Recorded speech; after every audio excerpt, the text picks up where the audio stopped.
So this finger picking style of Silent Night is in the key of G. It is in 3/4 time.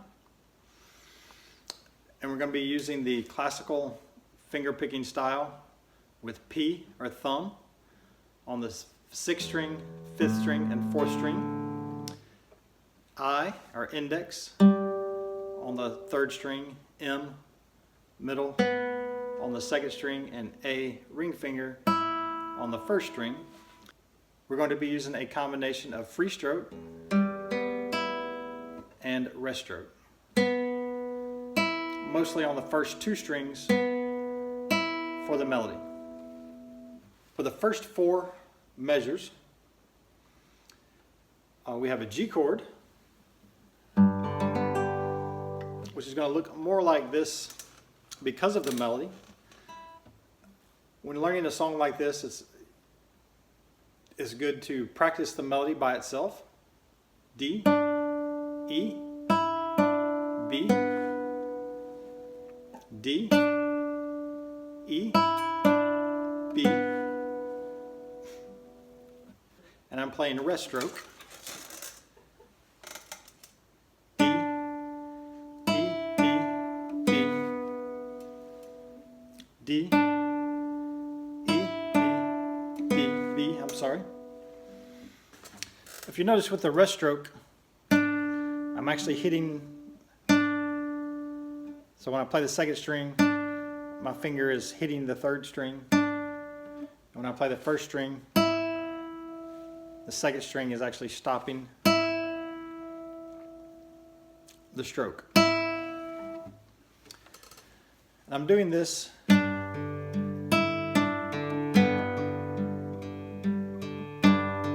give a little bit more volume and punch to the melody. For the next 2 measures, you notice we have a D chord, but the melody is A on the 5th fret, 1st string, 5th fret, and then F sharp on the 1st string, 2nd fret. So we have a D chord, but we need this A, so we're going to play the D chord like this.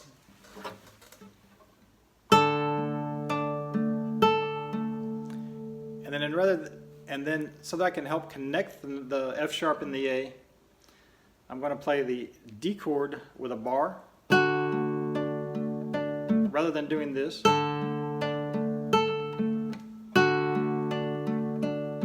To try to diminish that gap between the melody, between the A and the F sharp in the melody.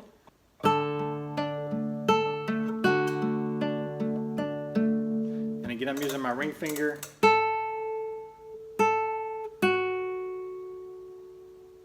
to play rest stroke. The next 2 measures are back to a G chord. The melody is G, G, D. All notes of the G chord. But I'm going to play the G chord with my pinky on the melody on the 1st string, 3rd fret. That way when I come to the D, I can do this. So G, G, D.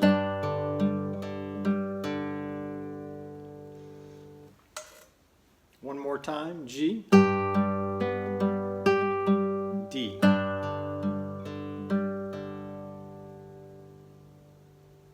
The next 2 measures are a C chord. And for the first measure, we're just going to hold the C chord because the melody is just E, E. So rest stroke with A.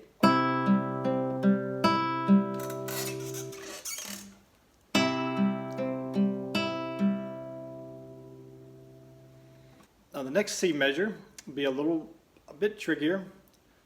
The melody is G, F sharp, E. We're still holding a C chord.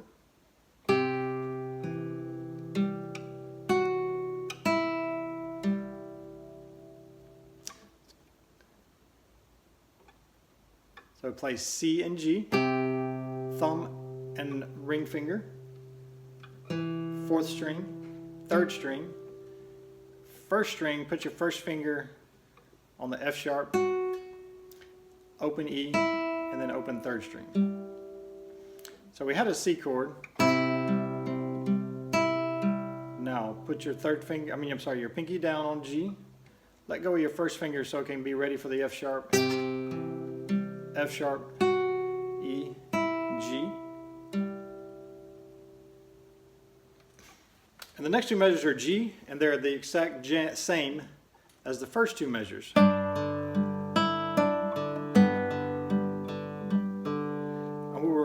we'll repeat those four measures. So we have C,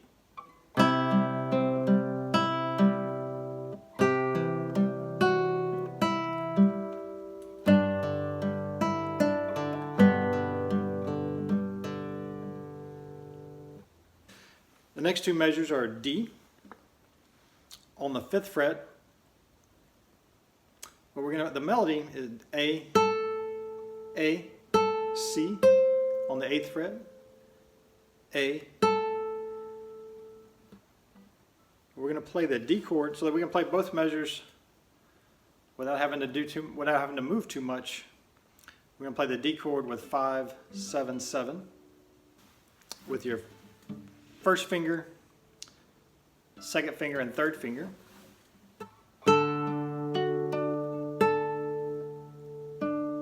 And that way we can use our pinky for the C,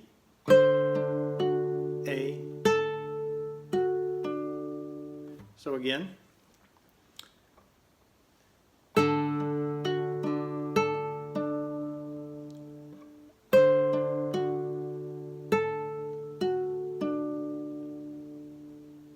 So with this fingering, we're not doing a lot of moving around, so we can help connect the melody.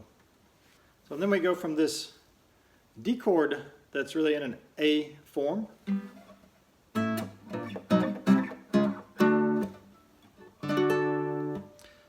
to a G chord that's in a D form, and the melody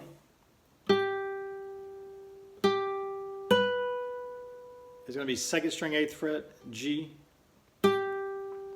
G, and then 1st string 7th fret B. And this one's a little tricky.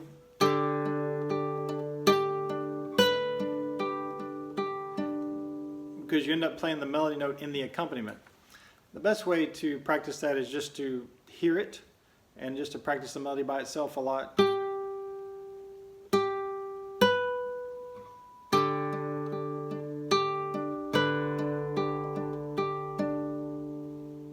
Then we basically jump from the G chord that's in the D form on the 7th fret to a regular G chord. The melody is G, D, B, with a 3rd string in between each note.